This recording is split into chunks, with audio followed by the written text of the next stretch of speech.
Today, the ANC and the IFP still blame each other for the carnage that ripped their communities apart. We heard that they are coming to our hostel. So where are you going now? No, we want to meet them. What are you going to do when you meet them? You know. We are here to kill Inkatha. Freedom is bought by blood. This has been the case for South African freedom. The freedom to move all around the country, the freedom to participate in the free market economy, the freedom to vote, the freedom to express yourself, and all other virtues we have in the South African democratic government has been paid for by blood. Men and women in the struggle took it upon themselves to lay their lives for what we today get to enjoy. One of the bloodsheds on the road to democracy includes the bloodshed of the ANC and IFP men and women who were in an ideological warfare that manifested itself into the physical battleground. This small-scale civil war became known as the People's War. In today's video, we are going to dive deep into the details of the civil war, looking at the battles that raged on the ground, the silent forces that fueled the war between the African National Congress and Inkatha Freedom Party, and the Apartheid security forces' involvement. We will also look deeper into each party's ideological standings and more, so please stay tuned, we are diving deep. This all started with apartheid. Apartheid was a system of institutionalized racial segregation and white supremacy enforced by the National Party in South Africa from 1948 until 1949. Its primary architect was Hendrik Verwoerd, who served as the Minister of Native Affairs and later as Prime Minister. Verwoerd formalized the ideology of separate development, arguing that different races could only thrive if kept entirely apart, and through this, black people were moved to ethnically separate areas called Bantustans. Under his leadership, the state passed oppressive laws like the Population Registration Act and the Group Areas Act, which stripped black South Africans of their citizenship and forced millions from their homes to ensure total white minority control over the country's resources and political landscape. Now, the African National Congress, founded in 1912, radicalized its structure specifically to combat the formal introduction of apartheid in 1948. The ANC continuously fought the ideological footing of the National Party, facing much resistance. Later in time, the ANC Youth League, led by figures like Nelson Mandela and Walter Sisulu, successfully pushed forth the program of action. This moved the party from petitions and towards militant mass resistance. Following the Sharpeville massacre and the subsequent banning of the movement, the ANC transitioned into exiled liberation movement and formed its armed wing, Umkhonto weSizwe, to wage guerrilla war against the state. Through the passing of time, the Inkatha Freedom Party was established in 1975 by Mangosuthu Buthelezi as a national cultural liberation movement. It was called Inkatha Yenkululeko yeSizwe. It was formed to fill the political vacuum left by the banning of the ANC and Pan-Africanist Congress, using the legal space of Bantustans, homeland systems to organize. Although Buthelezi was a former ANC Youth League member and initially modeled Inkatha on ANC principles, the two groups diverged sharply over strategy. While the ANC pursued armed struggle and international sanctions, Inkatha advocated for non-violent resistance and economic self-help within the South African system, leading to the intense rivalry that dominated the 1980s and early 1990s. Reason for this stark difference between the two parties was that Buthelezi was in favor of the promotion of the Bantustan Self-Government Act of 1959, established by the apartheid government, enforcing tribal, regional and territorial authorities controlled by selected traditional leaders. Buthelezi was the leader of the KZN Bantustan. He was part of the larger network of leaders who agreed with this act, such as Lucas Manyane Mangope and Kaiser Matanzima. The true nature of Inkatha during this era remains one of the most fiercely debated subjects in South African history. To its supporters and the IFP's official history, it is a liberation movement that used cultural heritage as a shield to organize mass international opposition to apartheid. However, critics and the ANC frequently denounced it as a collaborationist, an entity that was indirectly supported and eventually directly armed by apartheid security structures to fracture black unity. While Buthelezi consistently maintained his position to the regime, his rejection of international sanctions and armed struggle made Inkatha an accidental beneficiary of the state's desire for a moderate black alternative. A complex relationship that later darkened into third force violence of the late 1980s. Now, the ANC that was born after the Sharpeville massacre was one that was no longer willing to submit and fight. This shift militarized anti-apartheid politics fundamentally. The ANC ceased to be just a political voice and became a symbol of armed defiance, operating from bases in Zambia, Tanzania, and the likes. The ANC built a sophisticated global network, turning the armed struggle into a beacon of hope for a domestic population that was being systematically crushed by an apartheid police state. The survival of the ANC in exile, by the way, was fueled by a strategic alliance with the Soviet Union and the Eastern Bloc, which provided the heavy weaponry, guerrilla training, and ideological framing necessary to challenge a Western-backed Pretoria. While the West remained hesitant due to the Cold War interests, the Soviets and various African frontline states stepped up and offered the ANC the material means to sustain a decades-long war of attrition. This internationalist support transformed the struggle from a local revolt into a global crusade, forcing the world to choose between the racist minority regime and a disciplined liberation movement that had become the legitimate government in the waiting. The internal landscape of the struggle was irrevocably radicalized following the 1976 Soweto uprising, as 1,000 students fled the country to join MK training camps in what became known as June 16 detachments. This influx of young lions injected a fierce, uncompromising energy into the movement, shifting the strategy towards making South Africa ungovernable. The militarization of the youth meant that by the 1980s, the battle lines were no longer just at the borders but in every township and street. The ANC's ability to harness this explosive rage into a coordinated political and military offensive eventually broke the regime's will to govern, proving that an idea whose time has come is more powerful than an army. Now, these two mature and equally capable parties, that is the ANC and the IFP, were set as sworn enemies because of the difference in structural approach and the apartheid government's capitalization on this to protect itself as a system. During apartheid, the government created a migrant labor system that forced many black people to leave their rural homes and travel to cities for work. To house these workers, the state built large hostels near mines, factories, and industrial areas. These hostels later became some of the most violent spaces during the political conflicts in the 1980s and early 1990s. The apartheid government designed hostels mainly for black male workers who came from rural areas, especially from places like KwaZulu-Natal. Workers were separated from their families and lived in crowded single-sex buildings close to industrial zones. The government believed the system would provide a cheap labor while controlling black urban populations. Hostels were not built to create stable communities. Conditions were often harsh, overcrowded, and heavily controlled. Many workers had little privacy and lived under strict rules. The hostel system also reinforced apartheid geography. Black workers could work in cities but were denied full rights to live freely in urban areas. This created a pattern where workers remained temporary residents rather than permanent citizens of the city. Now, with the rise of political violence between supporters of the ANC and the IFP, many hostels became strongholds for IFP supporters, especially migrant workers connected to Zulu identity and traditional leadership. Several reasons caused hostels to become militarized. These reasons were that hostel residents often felt threatened by township youth aligned with the ANC. Political leaders used hostels to organize and mobilize supporters. Weapons were smuggled into hostels, and apartheid security forces secretly supported violence in certain hostel areas.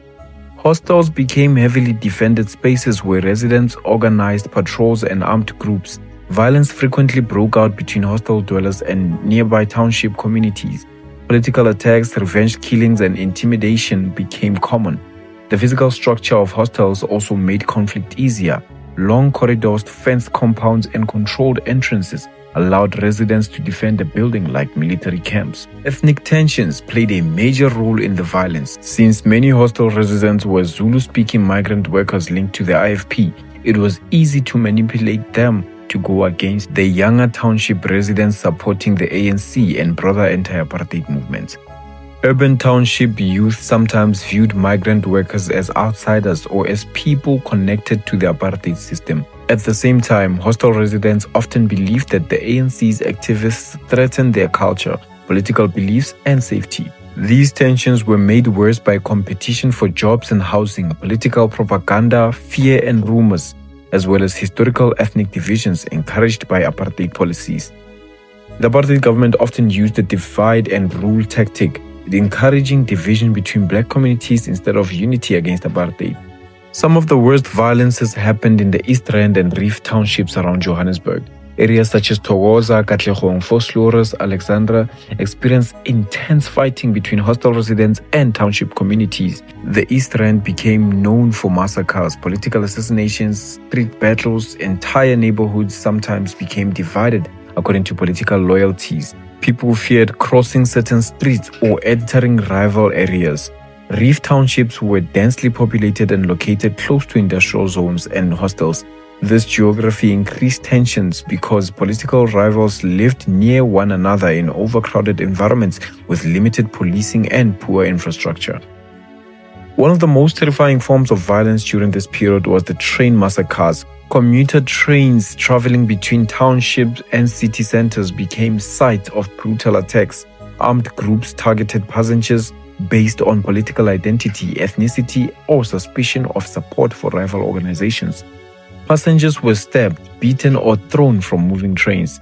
These attacks created fear among ordinary workers and students who depended on public transport every day. Many people believed there was a hidden third force involved in encouraging the violence. Some investigations later found evidence suggesting that certain apartheid security structures may have contributed to instability and conflict. The violence cannot be understood without examining geography and apartheid urban planning. Apartheid cities were designed to separate racial groups physically and economically. Townships, hostels, industrial areas, and transport routes were carefully controlled. This spatial design created overcrowded living conditions, long travel distances, and isolated communities. Hostels were deliberately separated from family housing and often placed near politically tense areas. As a result, geography itself became part of the conflict. Urban planning under apartheid did not simply organize cities, it also shaped patterns of violence, fear, and political division that affected millions of people. One of the most disturbing forms of violence during the period was necklacing. No, necklacing is one of the worst methodology that was ever employed by the ANC to kill our members. Putting a tie around somebody's neck, pouring petrol and asking the person to drink petrol before you set that person alight. Necklacing became a symbol of extreme anger and desperation inside some townships during the anti-apartheid struggle. Supporters from each side believed that they were punishing traitors, while critics viewed it as a brutal mob violence. Now, the third force, the apartheid security system and its influence. The security system was a large network of police, military, intelligence agencies, and secret units created to protect the apartheid government and suppress opposition. Its main purpose was to maintain white minority rule and stop anti-apartheid movements such as the African National Congress, trade unions, student groups, and community organizations.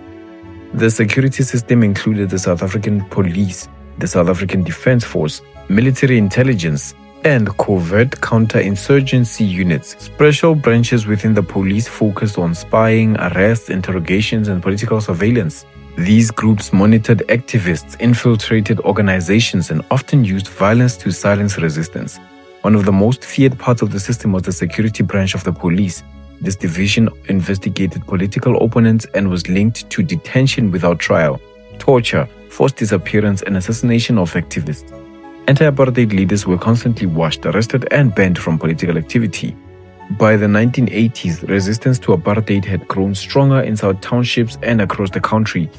In response, the government expanded its security operations. The state declared repeated states of emergency, giving security forces more power to arrest people, censor media, and use military force in black communities. The security system also played a controversial role in violence between supporters of the ANC and the Inkatha Freedom Party during the late 1980s and early 1990s. Political conflicts in townships and hostels became extremely violent, especially in KwaZulu-Natal and around Johannesburg. Many activists, journalists, investigators accused parts of the apartheid security system of secretly encouraging violence between black political groups. This became known as the third force theory.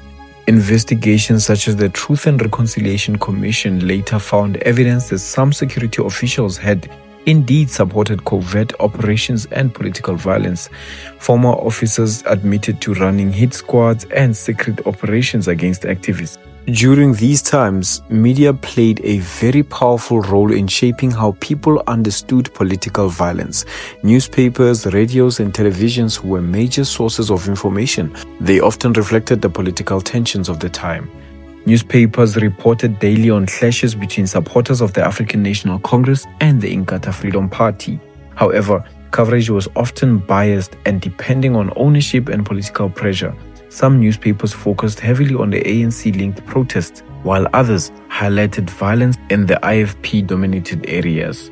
This sometimes created an unbalanced picture of the conflict, making it seem like one side was always the aggressor. Both political movements used propaganda to gain support. Posters, speeches, pamphlets, and radio messages were used to influence public opinion. The apartheid government also used state-controlled media to present anti-resistance message and justify police action. In some cases, propaganda increased fear by portraying rival groups as enemies or terrorists. Foreign journals played an important role in bringing global attention to township violence. International media often focused on dramatic events such as the massacres, protests, and police shootings. This helped pressure the apartheid government, but it sometimes simplified the conflict into good versus evil. Such narratives did not fully explain local complexities. In townships, people often relied on word of mouth rather than official news. This meant that stories were shaped by personal experience, rumors, and fear. Many residents believed information shared by neighbors or political groups more than newspapers or radio. Rumors spread quickly in crowded communities. People often believed that attacks were coming or that rival groups were planning violence. This created constant fear and sometimes led to preemptive attacks based on misinformation. False information was truly common. Messages claiming that rival groups were planning massacres or working with police were often spread intentionally or accidentally. This misinformation increased mistrust, made it difficult for communities to separate truth from propaganda, and overall, media and information flow during this period did not simply report violence, it also shaped it. Between 1990 and 1994, South Africa underwent one of the most important political transitions in modern history. This period marked the beginning of the end of apartheid and start of negotiations towards democracy. A key turning point was the release of Nelson Mandela in 1990 after spending 27 years in prison. His release symbolized the start of political change and raised hope for peace. Mandela quickly became a central figure in negotiations with the apartheid government. At the same time, the government unbanned political organizations, including the African National Congress and other resistance groups. Leaders who had been in exile or underground returned to participate in political talks. This opened the door for formal negotiation, but created uncertainty on the ground. Negotiations involved multiple political groups, including the ANC, the Inkatha Freedom Party, and the apartheid government. Talks aimed to create a new democratic constitution. However, trust between groups was very low, and disagreements over power sharing, violence, and regional control slowed progress. Even while negotiations were happening, violence continued in townships, hostels, and rural areas. Political assassinations, massacres, and clashes did not stop. Some groups feared losing power in a democratic system, which made tensions worse. One major question from this period is why violence increased even as apartheid was ending. Well, the answer is basic. It was fear of losing political influence, competition between ANC and IFP supporters, weak control over armed groups, involvement of rogue security elements from the old state system, and community-level revengeance cycles. Instead of decreasing, violence sometimes intensified because groups were uncertain about the future and tried to secure power before democracy arrived. Even so, the 1994 election in South Africa marked a historic turning point as the country held its first fully democratic vote. Millions of people of all races voted for the first time, ending the official system of apartheid. The elections resulted in victory for African National Congress, and Nelson Mandela became the first black president of South Africa. This moment symbolized national hope and political transformation. The Inkatha Freedom Party also participated in the elections after last-minute negotiations. While tensions remained, a political settlement allowed Inkatha to join the new government framework, especially in the province of KwaZulu-Natal. This reduced the risk of full-scale political exclusion. Now, after the elections, large-scale organized political violence decreased significantly. Many armed groups were disbanded or integrated into state structures. Police reforms and the new government helped stabilize the major cities and townships. However, peace was not immediate or complete. Some areas still experienced sporadic violence, especially where local rivalries and unresolved tensions remained. This simply means that although civil war-like conditions reduced, smaller acts of political violence continued. These included targeted killings, intimidation, and local conflicts between supporters of different parties. Some violences were linked to struggles over local leadership positions and resources. The transition reduced widespread warfare but did not instantly solve deep social and economic problems. The country moved from national political conflict to more localized violence and long-term structural inequality. The political violence and apartheid system left deep, lasting effects on townships in South Africa. Even after democracy, many communities continue to struggle with the legacy of inequality and conflict. Many people who have lived through the violence suffered long-term psychological trauma. Families lost relatives, homes were destroyed, communities were exposed to repeated violence. This trauma was often passed on to younger generations through stories, fear, and lived experience. Divisions between supporters of the ANC and the IFP did not disappear completely. In some areas, political identity continued to influence community relationships and local elections. Apartheid-era spatial planning meant that many townships remained far from economic centers, and this created long-term poverty, unemployment, unequal access to services, even after democracy. In some areas, poverty and unemployment contributed to the growth of gang culture. While not directly caused by political conflict, gangs sometimes filled power vacuums left by instability and weak social systems. Despite these challenges, many communities focused on rebuilding. Grassroots organizations, youth programs, churches, and NGOs played important roles in the healing and development. Townships also became the center of cultural creativity, including music, art, and entrepreneurship.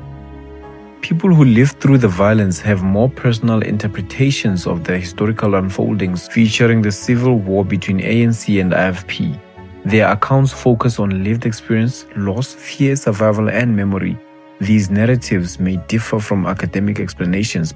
However, they are important for understanding emotional and social realities.